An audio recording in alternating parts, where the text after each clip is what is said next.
న్యాయాధిపతుల గ్రంథము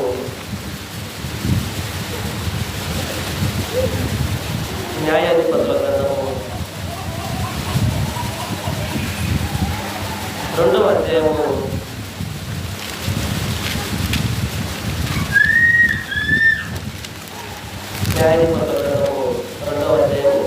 10వ వచనం నుంచి ఆ తరము వారందరూ తమ పితరుల యొద్దకు చేర్చబడి వారి తరువాత యెహోవానైనను ఆయన ఇశ్రాయేలీయుల కొరకు చేసిన కార్యములనైనను ఎరుగని తరం ఒకటి పుట్టగా ఇశ్రాయేలీయులు యెహోవా కన్నుల ఎదుట కీడు చేసి ఐగుప్తు దేశంలో నుండి వారిని రప్పించిన తమ పితరుల దేవుడైన యెహోవాను విసర్జించి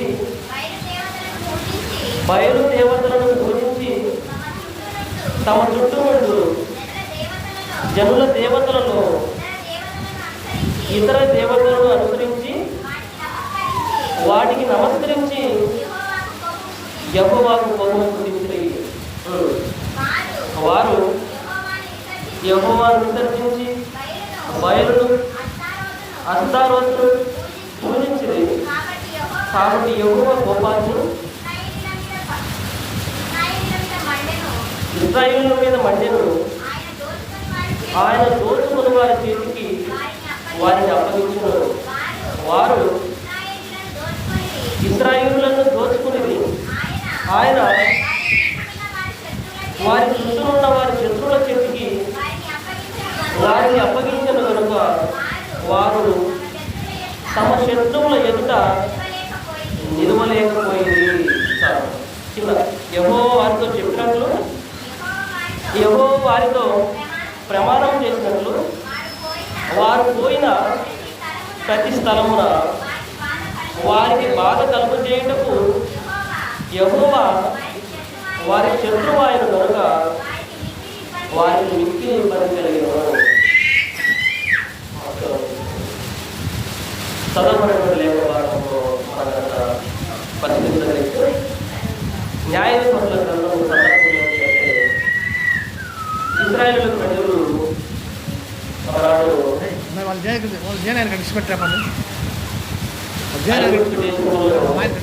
బానిసలుగా ప్రజలు అక్కడి నుండి మోసే అహరోనుల నాయకత్వంలో దేవుడు చేసినటువంటి అద్భుతమైనటువంటి సేవలు అది వరకు ఎన్నడూ చూడటువంటి గొప్ప కార్యములతో ఇశ్రాయేలీయులను దేవుడు ఎక్కడికి నడిపించాడు?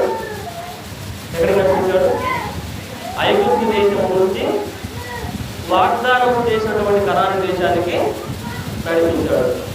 నడిపించిన తర్వాత వాళ్ళ దేశానికి చేరుకున్నారు.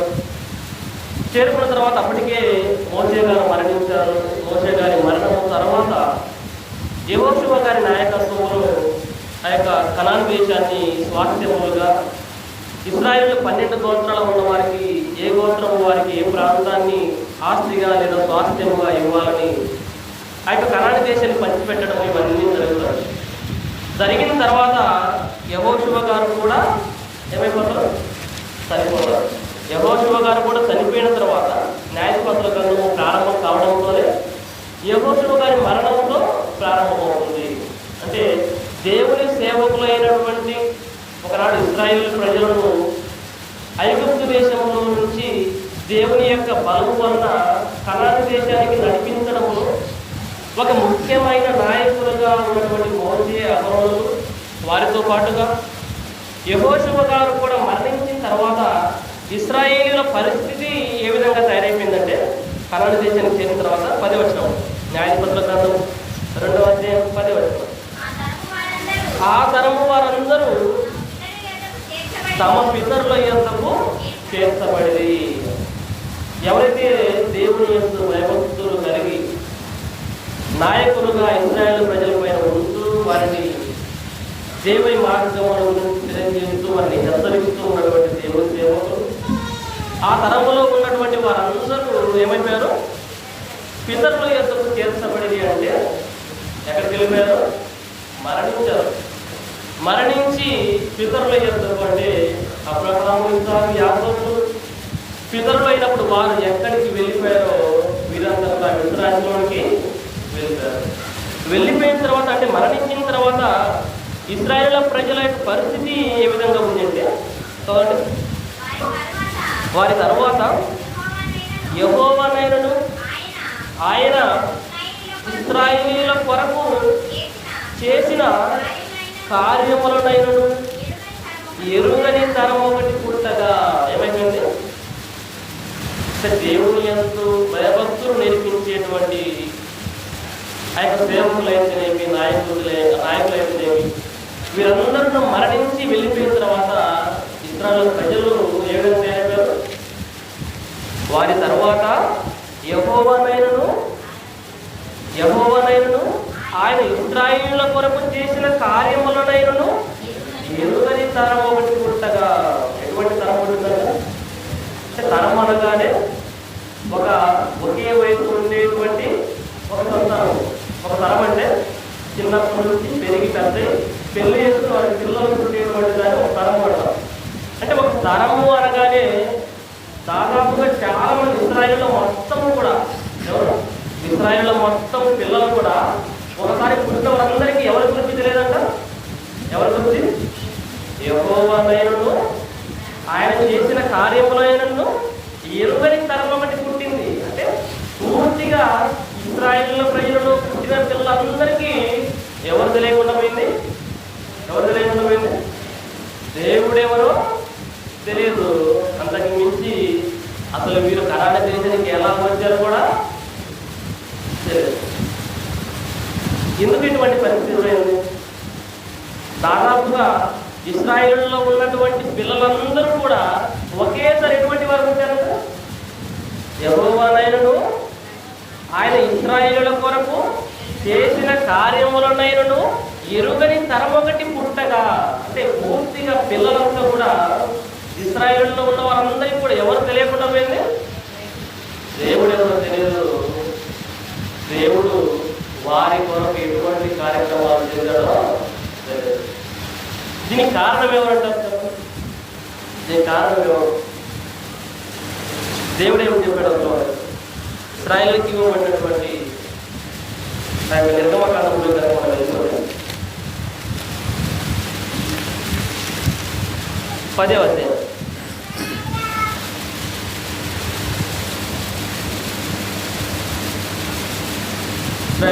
నిర్గమకాండంలో 10వ అధ్యాయం 1వ వచనం, కాగా యెహోవా మోషేతో ఫరో యొద్దకు వెళ్ళుము, నేనే యెహోవానని మీరు తెలుసుకున్నట్లును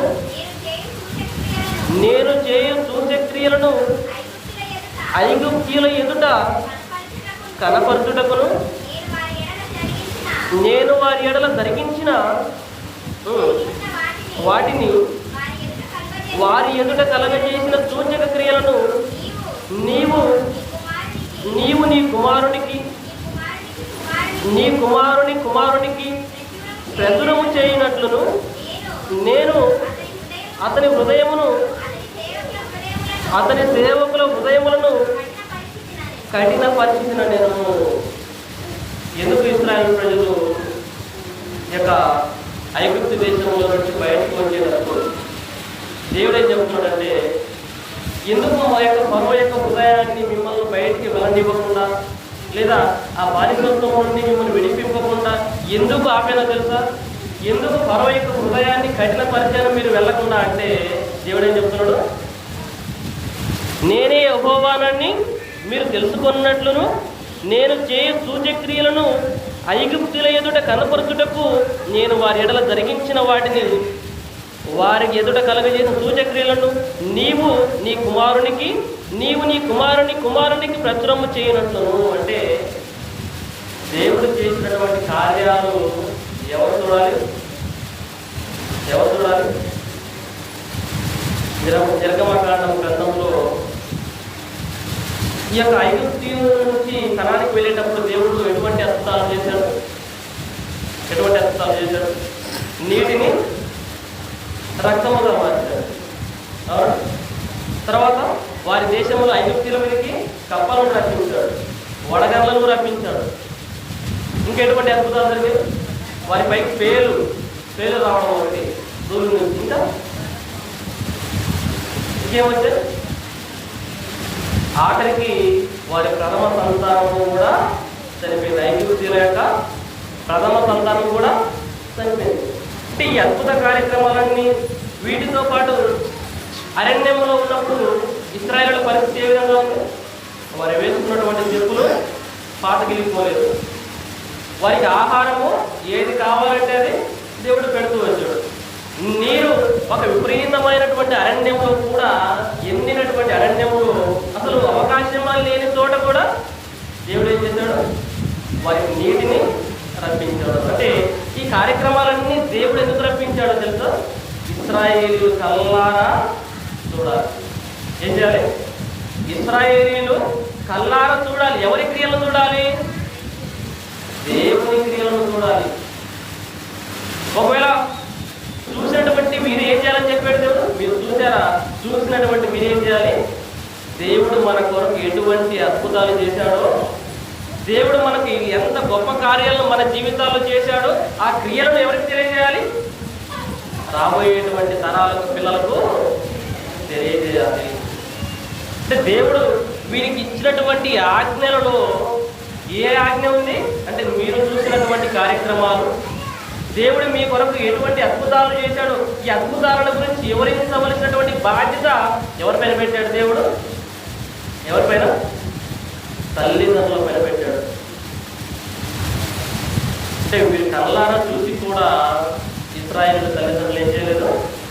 పిల్లలకు చెప్పడము మానేశారు. కళ్ళారు చూశారు, చూసి ఆ కఠిన బానిసత్వం నుంచి బయలుదేరి అరణ్యంలో దేవుడు వారికి ఇచ్చిన ప్రతి దాన్ని అనుభవించినటువంటి వీరు అనుభవించిన తర్వాత ఏం చేశారు?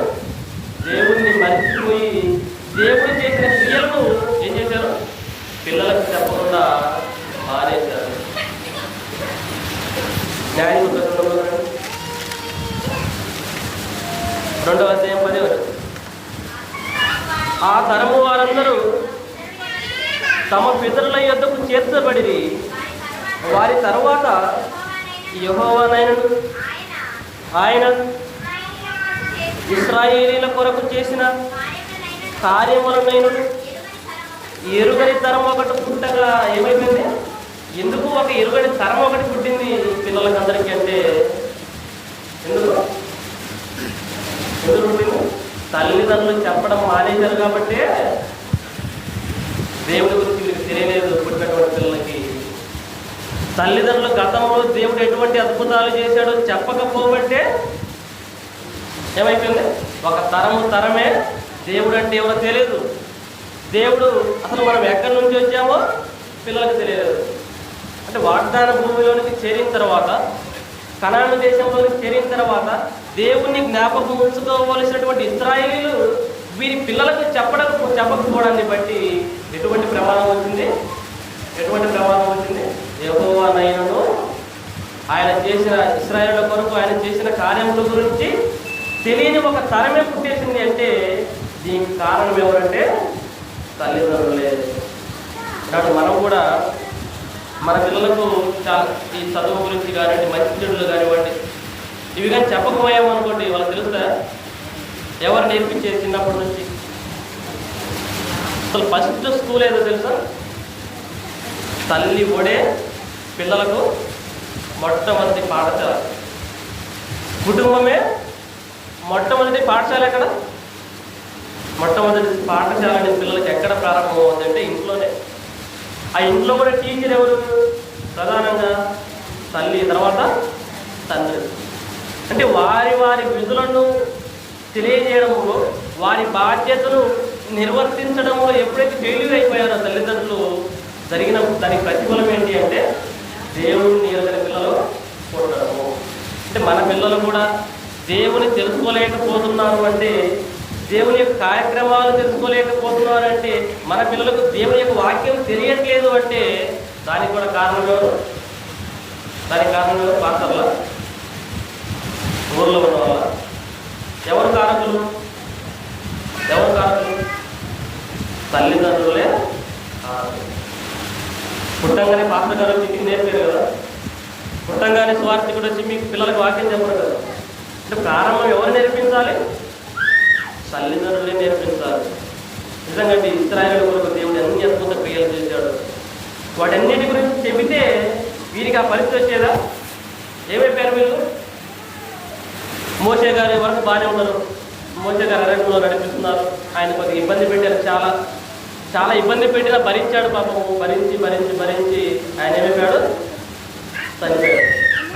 ఆయన టైం వరకు ఆయన చేయవలసిన పని అంతా చేసేసాడు మోషే గారు. మోషే గారి తర్వాత ఎవరు వచ్చారు? ఎవరు? ఆయన శిష్యుడైనటువంటి ఎవరు? మోషే గారి తర్వాత వచ్చినటువంటి ఆయన మోషే గారి సేవకుడు ఎవరు? యెహోషువ గారు.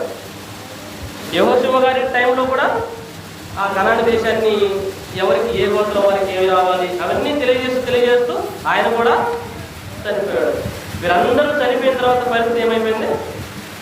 అప్పటి వరకు కనాను దేశానికి సుఖంగా ఉన్నటువంటి వారు మళ్ళీ దేనికి గురి కాబడ్డారు? దోపిడికి గురి కాబడ్డారు. దీనికి కారణం ఏమని చెప్తున్నాడు దేవుడు.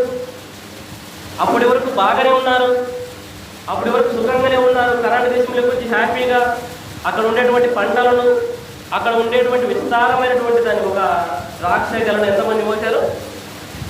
ఒక ద్రాక్ష గలను ఎంతమంది మోసారు? ఇద్దరు అటు ఇటు కర్ర కట్టుకొని కర్రకు ద్రాక్ష గలను ఏలాడదీసి, అంత సమృద్ధి ఏ దేశంలో ఉంది? కనాను దేశంలో ఉంది. ఒక ద్రాక్ష గల అంత సమృద్ధిగా పండితే ఆ విధంగా మోస్తారు. అంటే అంత సారవంతమైన భూమిని ఇచ్చిన తర్వాత సుఖముగా బ్రతుకుతుండేటువంటి వీళ్ళు దేవుణ్ణి మర్చిపోయినందున దేవుడు వారికి వేసిన శిక్ష ఏంటి? ఏమి శిక్ష? ఈ న్యాయపత్రాల గ్రంథం అంతా మీకు అర్థమైపోతుంది. ఫిలిస్తీన్లు అనేవారు కానివ్వండి, రకరకాల దేవుణ్ణి ఎరుగని ప్రజలంతా ఎవరిపైకి దాడి చేయడం మొదలుపెట్టారు? ఎవరిపైకి?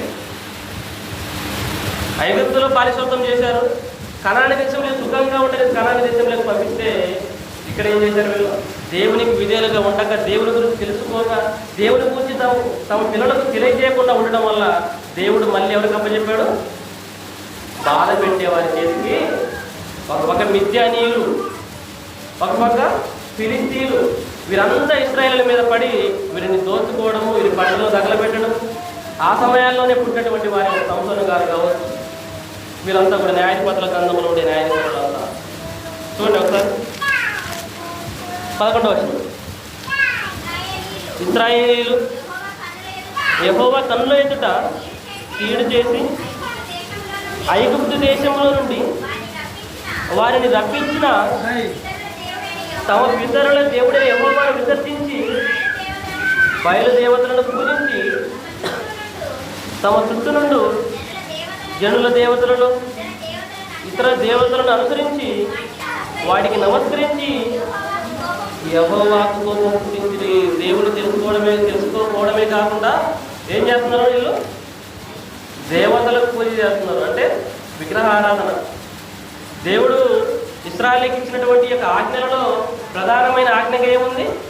పైన ఆకాశం అంతే కానీ, కింద భూమి అంతే కానీ, నీటి అంతే కానీ నువ్వు ఏ విగ్రహమును తయారు చేసుకోకూడదు, దానికి మొక్కకూడదు. అంటే దేవునికి నచ్చనటువంటి పాపాల్లో ప్రధానమైనది ఏదండి? విగ్రహారాధన. విగ్రహారాధన చేసిన వారిని విడిచిపెట్టినట్టుగా బైబిల్లో ఎక్కడ లేదు. ఒక భయంకరమైనటువంటి విగ్రహారాధన అంటే సజీవమైనటువంటి దేవుడు వారిని అన్ని శ్రమల నుంచి విడిపిస్తే ఒక చేతితో తయారు చేయబడిన దానికి ఇశ్రాయేలు పూజిస్తుంటే దేవునికి బాధ కదా. ఏం చేశాడు చూడండి, తమ చుట్టూ నుండి జనుల దేవతలను ఇతర దేవతలను అనుసరించి వాటికి నమస్కరించి యెహోవాకు కోపం పుట్టించిరి.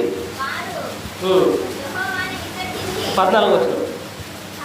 కాబట్టి యెహోవా కోపాగ్ని ఇశ్రాయేలు మీద మండెను, ఆయన దోచుకున్న వారి చేతికి వారికి అప్పగించెను, వారు ఇశ్రాయేలులను దోచుకునేది. ఆయన వారి చుట్టూనున్న వారి శత్రువుల చేతికి వారిని అప్పగించిన కనుక వారు తమ శత్రువుల ఎదుట నిలవలేకపోయేది. యెహోవా వారితో చెప్పినట్లు, యెహోవా వారితో ప్రమాణం చేసినట్లు వారు పోయిన ప్రతి స్థలమున వారికి బాధ కలుగజేయుటకు యెహోవా వారికి శత్రువు ఆయన. యెహోవా వారికి ఎవరు శత్రువు అయిపోయి ఇశ్రాయేలులకి? దేవుడే. మనం ఒక వ్యక్తి శత్రువు అయితే ఏం కాదు, ఎదుర్కోవచ్చు. లేదా ఒక సైనికుడు లేదా మంచి అధికారంలో ఉన్నవాడు శత్రువు అయితే కొద్ది కష్టమైన భరించవచ్చు. అంటే భూమి మీద ఎవరి శత్రువులైనా కూడా భరించగలిగే సామర్థ్యం మనిషికి ఉండవచ్చు, కానీ దేవుడే శత్రువు అయిపోతే ఎవరేమని చేయగలుగుతారు? సాక్షాత్తు ఈ లోకాలను కలిగించి నడిపిస్తున్నటువంటి దేవుడే ఇశ్రాయేలు ప్రజలు శత్రువుగా అంటే విరోధంగా మారిపోయాడు. అంటే వీరి బ్రతుకులు ఎంత హీనంగా ఎంత ఘోరంగా తయారైపోతున్నారు. న్యాయాధిపతుల గ్రంథం అంతా మీరు చదివితే ఎన్ని శ్రమలు, సంవత్సరాలే. మనం ఎన్ని సంవత్సరాలు? ఒక 200-300 సంవత్సరాలు ఈ యొక్క బ్రిటిషర్ల నాయకత్వం, ఒక బానిసత్వంలో ఉన్న మన దేశం. వేరే దేశస్తులు మన దేశం మీదకి వచ్చి వారి చేతి కింద మనం బానిసలుగా ఉన్నాము. కానీ ఇశ్రాయేలు ప్రజలైతే ఐగుప్తులో 400 సంవత్సరాలు, ఐగుప్తులో కనానికి వచ్చిన తర్వాత ఏమైనా బ్రతుకులు మారినాయంటే ఇక్కడ తిరిగి కూడా మళ్ళీ బానిసత్వమే. ఎందుకంటే యెహోవా వారికి శత్రువు ఆయన కనుక. అంటే సాక్షాత్తు దేవుడే వారికి శత్రువుగా మారిపోయినందున ఏమైనా వారి బ్రతుకులు వారు దోపుకు గురైపోయారు, వారి శత్రువుల చేతికి వారు తిరుగుతూ వచ్చారు. దీనికి అంతటికి కారణం ఏంటి? దేవుడిని తెలుసుకోకపోవడము, దేవుడు చేసిన కార్యక్రమాలను మర్చిపోవడము. కీర్తనల గ్రంథం 9వ అధ్యాయం. కీర్తనల గ్రంథం 9వ అధ్యాయం 17వ వచనం. దుష్టులను దేవుని మరచు జనులందరూ పాతాళమునకు దిగిపోవదురు. ఏమైపోతారు? దుష్టులను దేవుని మరచు జనులందరూ పాతాళమునకు దిగిపోవదురు. అంటే దేవుణ్ణి ఎరుగని ప్రతి వాడు కూడా ఎవడు? దేవుణ్ణి ఎరుగని ప్రతి వాడు కూడా ఎవరు? దేవుడు లేడని దుష్టులు తమ హృదయములో అనుకుందురు. దేవుడు లేడని దుష్టులు తమ హృదయములో అనుకుంటారు. అంటే దుష్టుడు అనగానే ఎవరు? దేవుడు లేడని వాడు దుష్టుడు, అంతేనా కాదు? దేవుడు లేడని దుష్టులు తమ హృదయంలో అనుకుందురు. అంటే దుష్టుడు అనగానే ఎవరంటే దేవుడిని గురించి తెలియనివాడు దుష్టుడు, దేవుడు చేసిన కార్యక్రమాలను మర్చిపోయేవాడు, అంటే అపవాది సంబంధుడు, సాతాను సంబంధుడు. దుష్టుడు అనగానే ఇంకొకరెవరు? సాతాను కూడా పేరు దుష్టుడు, అపవాది, ఘట సర్పము, దెయ్యము, ఇవన్నీ కూడా సాతానుకు ఉండేటువంటి పేర్లు. అంటే దుష్టుడు అనగానే మనం అనుకుంటాం కానీ ఎవరు లోకంలో ఆ పనులు ఈ పనులు చేసేవారు అనుకుంటాం, కానీ దుష్టుడు అనగానే ఎవరు? దేవుడు అంటే తెలియని వాడే దుష్టుడు. దేవుని కార్యక్రమాలను కళ్ళ ఎదుట అన్ని చూస్తున్న దేవుని నమ్మని వాడేవాడు దుష్టుడే. దేవుడు లేడని బుద్ధిహీనులు అందరూ వారు చెడిపోయిన వారు, అసహ్య కార్యములు చేయవారు అన్నాడు దేవుడు. అంటే దేవుణ్ణి మర్చిపోయేటువంటి ఈ తరమంతా ఎవరు మారిపోయారు? దేవోక్తి లేని ఎడల జనులు కట్టు లేక తిరుగుదురు అంటారు. అంటే దేవుని గురించి తెలియకపోతే వీరికి ధర్మశాస్త్రం ఎక్కడిది ఉండదా? అసలు దేవుడే తెలియనప్పుడు ధర్మశాస్త్రాన్ని వీళ్ళు చదివారని మనం అనుకోవచ్చా? ఈ దేవుడు ఎరుగునటువంటి వారికి అసలు దేవుడు ఎవరో తెలియనప్పుడు, అసలు దేవుడు చేసిన కార్యక్రమాలు ఏంటో తెలియనప్పుడు వాళ్ళు ధర్మశాస్త్రం అంటే ఎవరికి తెలుస్తుందా? ధర్మశాస్త్రం లేకపోతే ఏమైపోతుంది? దేవోక్తి లేని ఎడల జనులు కట్టు లేక తిరుగుదురు అంటారు సామెతల గ్రంథంలో. అంటే ఒక రూల్స్ అనేవి లేనప్పుడు, ఒక నియమ నిబంధనలు కట్టడలు లేనప్పుడు మానవుల జీవితాలు ఏమైపోతాయంటే ఏమైపోతాయి? చూడండి, మన దేశంలో మనకు కొన్ని రూల్స్ అండ్ రెగ్యులేషన్స్ ఉన్నాయి, అవునా కాదు? మనకు ఒక రాజ్యాంగం ఉంది. రాజ్యాంగంలో మనం రాసుకున్నాం ఈ ఆర్టికల్స్లో ఏ పని చేస్తే ఏ శిక్ష. అంటే ఆ నియమ నిబంధనలు కనుక లేకపోతే, మనం ఆ రూల్స్ కనుక మనకు లేకపోతే ఫ్రీగా తిరుగుతున్నాం అనుకోండి, ఎలా ఉంటుంది? ఒక పద్ధతి ప్రకారం దేశం ఉంటుందా? సపోజ్ ట్రాఫిక్ ఉందండి, ట్రాఫిక్లో రెడ్ లైట్ వెలగగానే ఆగిపోవాలి అనే రూల్ ఉంది. నువ్వు ఆగిపోకుండా వెళ్తాను, రూల్ లేదు ఏం లేదంటే ఏమైపోతుంది? అన్నీ ఎక్కడెక్కడ యాక్సిడెంట్ అయిపోతుంది, అవునా కాదు? కార్ రోడ్డు ఉంది, అటు డివైడర్ ఉంది రోడ్డుకి, ఇటు సైడ్ లెఫ్ట్ సైడ్ ఏమి వెళ్ళాలి? ఎడమవైపు. ఇటు వెళ్ళే వాళ్ళు ఎడమవైపుగానే వెళ్ళాలి. లేదు నేను అటు ఇటు వెళ్తాను, రెండు వైపులు వెళ్తానంటే అంటే రూల్స్ని ఏం చేయాలి? ఫాలో అవ్వాలి, పాటించాలి. రూల్స్ని పాటించకపోతే ఏమైపోతుంది? ఎడమవైపు వెళ్ళాల్సిన కారు కుడివైపు ఎదురుగా వచ్చే వాటికి వెళ్తుంది అనుకోండి, సుఖంగా ప్రయాణం చేయగలుగుతారా? భారతదేశంలో కూడా నరకం ఒక వ్యక్తి చంపుతున్నాడు అనుకోండి, చంపేవానికి ఈ శిక్ష జీవిత ఖైదు లేదా ఆ శిక్షలు కనుక లేకపోతే ఎవరిని పడితే వాడు చంపి ప్రశాంతంగా బ్రతకడా? అంటే రూల్స్ రెగ్యులేషన్స్ నియమ నిబంధనలు కట్టడలు దేవోక్తి లేని అప్పుడు ఏమైపోతారు?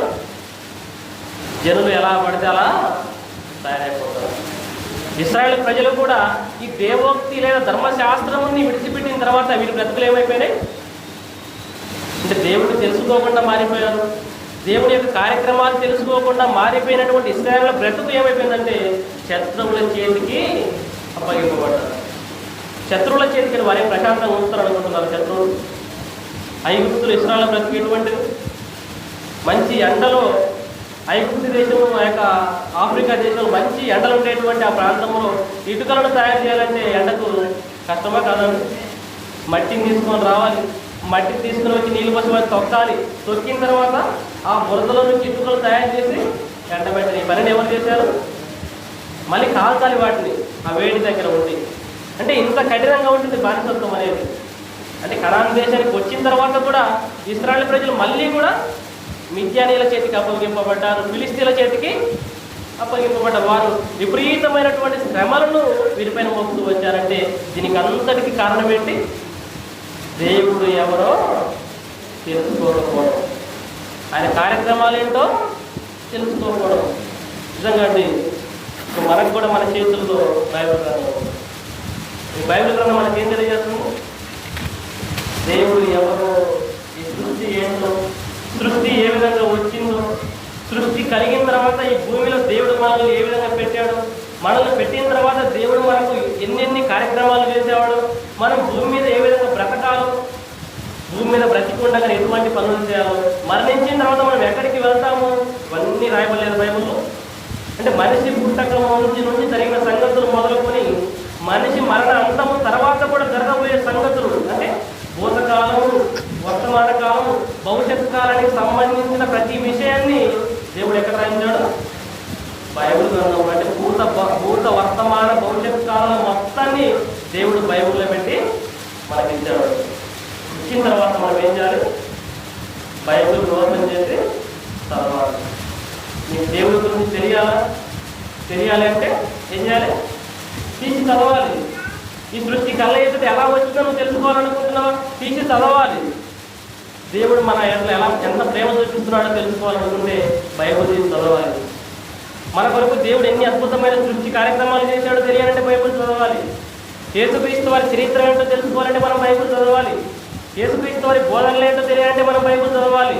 మన జీవితంలో ఏ విధంగా బ్రతకాలో తెలియాలంటే బైబిల్ చదవాలి. మరణించిన తర్వాత మనం ఎక్కడికి వెళ్తామో తెలుసుకోవాలన్నా బైబిల్ చదవాలి.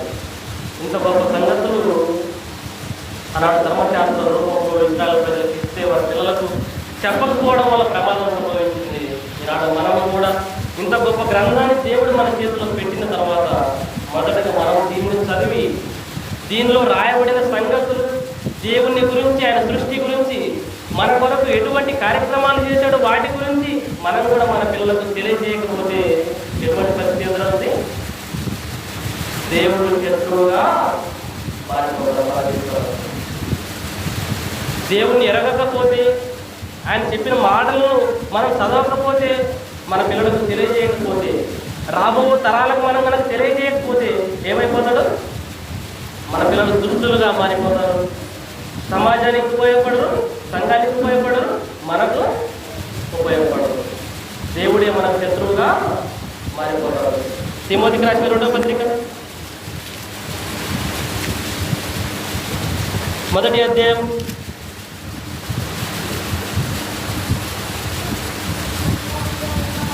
3వ వచనం, నా ప్రార్థనలందు ఎడతెగక నిన్ను జ్ఞాపకం చేసుకొనుచు నీ కన్నీళ్లను తలుచుకొని నాకు సంపూర్ణ ఆనందము కలుగుటకై నిన్ను చూడవలనని రేయింబగలు ఆపేక్షిస్తూ నీ అందున్న నిశ్చితపటమైన విశ్వాసమును జ్ఞాపకం చేసుకొని నా పిత్రాచార ప్రకారం నిర్మలమైన మనస్సాక్షితో నేను సేవించుతున్న దేవుని ఎడల కృతజ్ఞుడనై ఉన్నాను. ఆ విశ్వాసము మొదట నీ అవ్వ అయిన లోయలేను, నీ తల్లి అయిన యునికేలోను వసించెను. అది నీ యందు సహవసించుతున్నదని నేను రూఢిగా నమ్ముతున్నాను. చూడండి, ఇక్కడ ఎన్ని తరాలు ఉన్నాయి? 3 తరాలు ఉన్నాయి. మోషే గారి అమ్మమ్మ అవ్వ, ఆమె ఏముంది? ఆ విశ్వాసము మొదట నీ అవ్వ అయిన లోయలోను, నీ తల్లి అయిన ఇనీకెలను వసించెను. అది నీ యందు సహా వసించుతున్నదని నేను రూఢిగా నమ్ముతున్నాను. పౌలు గారు తిమోతి గారికి పత్రిక రాస్తూ చెబుతున్నాడు. ఇప్పుడు నీలో ఉన్నటువంటి విశ్వాసం ఎక్కడి నుంచి నీకు వచ్చిందో తెలుసా? ముందుగా మీ వాళ్ళ అమ్మ దగ్గర ఉన్నటువంటి విశ్వాసము నీ తల్లి గారికి వచ్చింది. నీ తల్లి గారి దగ్గర ఉన్న విశ్వాసము నీకు వచ్చింది. అంటే ముందుగా పిల్లలకు ఈ వాక్యం తెలియాలంటే ఎవరిలో ఉండాలి? ఇక్కడ తిమోతి గారి పరిస్థితి చూడండి.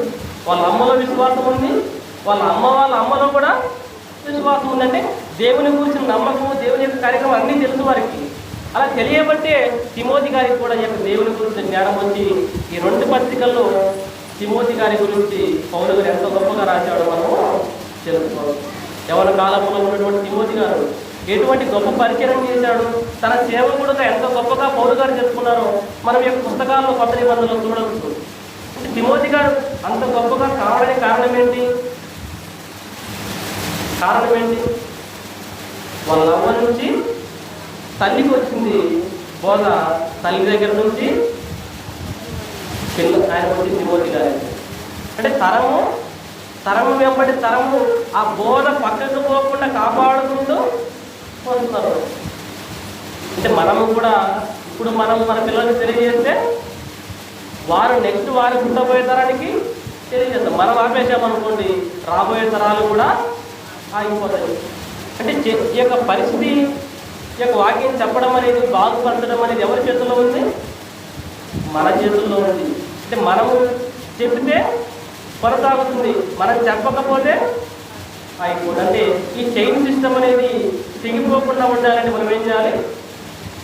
మనము దేవుని నమ్మాలి, దేవుని కార్యక్రమాల గురించి తెలుసుకోవాలి.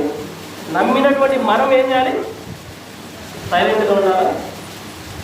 అందుకే ఆదివారం యేసుక్రీస్తు వారి శరీరము రక్తం ఇచ్చేటప్పుడు ఏమంటాడు? నా శరీరంలో నా రక్తంలో పాలే భాగంలో ఉన్నటువంటి ప్రతి వారు ఏం చేయాలి? నా మరణమును ప్రచురము చేయాలి. అంటే తీసుకొని సైలెంట్గా ఉండిపోవడం. యేసుక్రీస్తు వారి శరీరాన్ని ప్రతి ఆదివారము ఆయన రక్తాన్ని ప్రతి ఆదివారం తీసుకొని ఏం చేస్తుంటారు? ఇవ్వకపోతే అడిగి మరీ తీసుకుంటారు. ఏంటి ఈ వారం ఇవ్వలేదు అంటే ఒక సంప్రదాయంగా తీసుకోవడం కాదు, కానీ తీసుకున్న తర్వాత మనం ఏం చేయాలి? నన్ను జ్ఞాపకం చేసుకున్నట్టుకై దీన్ని చేయడు. అంటే జ్ఞాపకం చేసుకోవడం అంటే ఆ ప్రార్థన చేసి తీసుకున్నప్పుడు ప్రార్థన చేసుకుని యేసు ప్రభువా అనుకోవడమా? నా పాపాల నిమిత్తం తను నువ్వు బలియాగం అయిపోయావని చెప్పి వెళ్ళిపోవడమా? జ్ఞాపకం చేసుకోవడం అంటే అలానే మన హృదయాల్లో కూడా ఎవరి గురించి? యేసుక్రీస్తు వారి జీవితము మనలోకి మన హృదయంలోకి వచ్చాలి అప్పటికప్పుడే. ఆయన చిన్నప్పుడు ఎక్కడున్నాడండి? ఎక్కడున్నాడు? దేవాలయం ఎదుట పెద్దల దగ్గర కూర్చొని వారిని ప్రశ్నలు అడుగుతూ వారి సమాధానాలు చెప్పించుకుంటూ కూర్చున్నాడు. ఎక్కడ? దేవాలయం అంటే పిల్లలు ఎక్కడ ఉండాలి? చర్చిలో ఉండాలి. యేసుక్రీస్తు వారు ఎక్కడున్నాడు? యెరూషలేము దేవాలయంలో తిరణాలకు వెళ్తే లోకమంతా తిరణాలు చూస్తూ ఉంటే ఈయన ఎక్కడ ఉన్నాడు? దేవాలయంలో పండితుల ఇద్దరు చూసుకొని వారి ప్రశ్నలు అడుగుతున్నాడు. ధర్మశాస్త్రం నుంచి ప్రశ్నలు వారిని ప్రశ్నలు అడుగుతున్నాడు. వారి చేత సమాధానాలు చెప్పించుకుంటూ ఉన్నాడు. వారేమో ఆశ్చర్యపోతున్నారు, ఇంత జ్ఞానం ఇతనికి ఎక్కడి నుంచి వచ్చాయి. నిజంగా అండి, చిన్నప్పటి నుంచి పిల్లలకు వాక్యం అనేది నేర్పిస్తే ఎంత బాగా గుర్తుపెట్టుకుంటుందంటే పెద్దవాళ్ళకు కూడా అంత మెమరీ పవర్ ఉండదు. చూడండి, యూట్యూబ్లో చూడండి, కొంతమంది చిన్న చిన్న పిల్లలు వాక్యం చెప్పుకుంటారు. ఎంత జ్ఞాపక శక్తి ఉంటుందండి వారికి. అంటే చిన్నప్పుడు ఎటువంటి ఆలోచనలు లేకుండా ఒక వైట్ పేపర్ లాగా ఉంటుంది అనమాట వాళ్ళ జీవితం. మనం పేపర్ మీద ఏది రాస్తే అదే పడుతుంది. తెల్ల కాగితం తీసుకోండి, దాని మీద మనం ఏది రాస్తే అది రాయబడుతుంది. చిన్న పిల్లలు కూడా ఎటువంటి వారు? ఒక తెల్ల కాగితం లాంటి మనస్సు కలిగినటువంటి వారు. వారి హృదయం మీద వాక్యాన్ని కనుక మనం రాయగలిగితే ఏముంటుంది? వాక్యం ఉంటుంది. మిగతా కనుక వదిలేసామనుకోండి, వారే రాజేసుకోండి, ఏది కావాలి. అవునా కదా? కాబట్టి చిన్నప్పుడు యేసుక్రీస్తు వారి దేవాలయంలో గడిపాడు. ఇప్పుడు ఉన్నటువంటి పిల్లలు కూడా ఎక్కడ గడపాలి? చర్చిల్లో గడపాలి. లేకపోతే ఇంటి దగ్గర తల్లి దగ్గర వాక్యాలు నేర్చుకునే వారిగా ఉండాలి. తిమోతి గారి బ్రతుకులో ఒక గొప్ప సేవకుడుగా పౌలు గారు ఆనాడు యేసుక్రీస్తు వారి తర్వాత ఒక గొప్పగా యేసుక్రీస్తు వారి కొరకు స్వార్థ కొరకు శ్రమలు పొందిన వాడిగా, అసలు యేసుక్రీస్తు వారితో డైరెక్ట్ పరిచయం లేకపోయినా 13 పత్రికలు రాసి ఒక సంపూర్ణమైనటువంటి జ్ఞానము సంగతులు బైబిల్ గ్రంథంలో సంఘము గురించి, సంఘంలో ఏ విధంగా ఉండాలి, ఇవన్నీ పరిశుద్ధాత్మ ప్రేరణతో రాసిన వాడిగా ఒక గొప్ప వ్యక్తిగా చరిత్రలో పౌలు గారు నిలబడిపోయారు. ఆ పౌలు గారికి సేవకుడిగా శిష్యుడిగా ఎవరున్నారు? తిమోతి గారు. ఎలా తయారైందంటే వాళ్ళ తల్లిదండ్రుల నుంచి వచ్చినటువంటి దేవుడి యొక్క భయభక్తులు కలిగి ఉండడం అనే నేర్పు ద్వారా వచ్చిన వారు. నిజంగా మనం కూడా నాడు బర్త్డే జరుపుకునే వారు కావచ్చు, మిగతా ఎవరమైనా కానీ క్రైస్తవులమైన తర్వాత మన పిల్లలు కూడా యెహోవాను ఎరుగని తరములాగా అయిపోకుండా ఉండాలంటే ఏం చేయాలి? ఒకనాడు వారి దేవుడి గురించి చెప్పకపోవడం వల్ల, దేవుడి చేసిన పనుల గురించి చెప్పకపోవడం వల్ల ఏమైపోయింది? యెహోవాను ఎరుగని తరం వచ్చేసి వారంతా ఏమైపోయారు? నాశనానికి వెళ్ళిపోయారు. అవునా కదా? శ్రమకులు అని అయిపోయారు. దుష్టులను దేవుని మనసు జనులందరూ పాతాళంలోనికి దిగిపోవడం. అంటే జనాభా ప్రజలంతా కూడా చెడిపోయిన పరిస్థితులకు వచ్చారంటే కారణం ఏంటి? దేవుని గురించి తెలియజేయకపోవడము. ఇప్పుడున్నటువంటి క్రైస్తవ సమాజంలో కూడా మనం కూడా మన పిల్లలకు దేవుని వాక్యం తెలియజేయకపోతే, దేవుని గురించిన సంగతులు వారికి తెలియజేయకపోతే వారు కూడా ఏమైపోతారు? దేవునికి పనికి రాకుండా, కుటుంబానికి పనికి రాకుండా, సమాజానికి సంఘానికి పనికి రాకుండా ఓడిపోతారు. అలా కాకుండా సంఘానికి పనికొచ్చేవారిగా, కుటుంబానికి పనికొచ్చేవారిగా ఒక పచ్చని ఒలీవ మొక్కలాగా ఉండాలంటే ఏం చేయాలి? దేవుని యందు భయభక్తులు కలిగి ఉన్న వారికి నేర్పాలి, దేవుని గురించి వారికి చెప్పాలి. అందుకే అన్నాడు భక్తుడు, నా పిల్లలు నా భోజనం బల్ల చుట్టూ ఒలీవ మొక్కల్లాగా ఉంటారంటే ఎప్పుడు కూడా ఫలించే వారిగా, అందరికి ఉపయోగపడే వారికి ఒలివ చెట్లు ఏ విధంగా ఉంటాయో మన పిల్లలు కూడా అదే విధంగా ఉండాలంటే ఏం చేయాలి? దేవుని గురించి చెప్పాలి, ఆయన కార్యక్రమాల గురించి చెప్పాలి. అటువంటి భాగ్యం దేవుడు మనకు అనుగ్రహించుగా ప్రార్థన చేసుకున్నాం. ప్రేమగల మాట్లాడతారు మీ కార్తీక మిత్రులతో కలుసుకొని తరగతులు మీ పిల్లలకు వివరించడానికి మీరు సహాయపడతారు.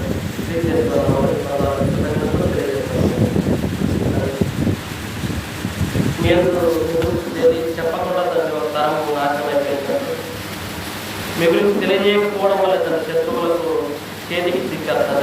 ఇస్రాయేల్ ప్రజలు ఈనాడు మేము కూడా మా జీవితాల్లో మిమ్మల్ని మర్చిపోయే వారి మీద ఉండకుండా మీ అంత భయభక్తులు కలిగి జీవిస్తుందండి. రాబోయే తరములకు మీ గురించి, మీ యొక్క ఔన్నత్యాల గురించి, మీ యొక్క బలాతిశ్రమల గురించి తెలియజేసే వారి మీద ఉండాలని సహాయం గురించి మరి ఈరోజు పుట్టినరోజు జరుపుతున్నటువంటి మీ యొక్క బిడ్డ కూడా మీ యొక్క తోడను మీ యొక్క సహాయం గురించి, మన కుటుంబ విషయంలో మీ యొక్క తోడను మీ యొక్క సహాయం గురించి, పిల్లలను భయభక్తులు కలిగి జీవించే భాగ్యానికి మన నేర్పులాల సహాయం గురించి మరి మనం చేసే ప్రతిభలో మీ యొక్క తోడను మీ యొక్క సహాయం గురించి మరి అదేవిధంగా ఇక్కడ సేవ చేస్తున్న మీ కుమారుని జ్ఞాపకం చేసుకోండి. మరి ఆయన సహకరించినటువంటి మిమ్మల్ని జ్ఞాపకం చేసుకోండి. వచ్చినటువంటి మీ పిల్లలందరినీ జ్ఞాపకం చేసుకోమని తండ్రి మీ అందరూ భయభక్తులు కలిగినారు. ఇంకా అనేక కార్యక్రమాలు మీ వరకు చేసేటువంటి భాగ్యాన్ని అనుగ్రహించమని మీ ప్రేమమాటను మా ప్రభువు రక్షకుడైనటువంటి క్రీస్తు యేసు వారి మహాకరమైన దివ్యనామం ఈ ప్రార్థనామం నేర్చుకుంటున్నారు మా తండ్రి.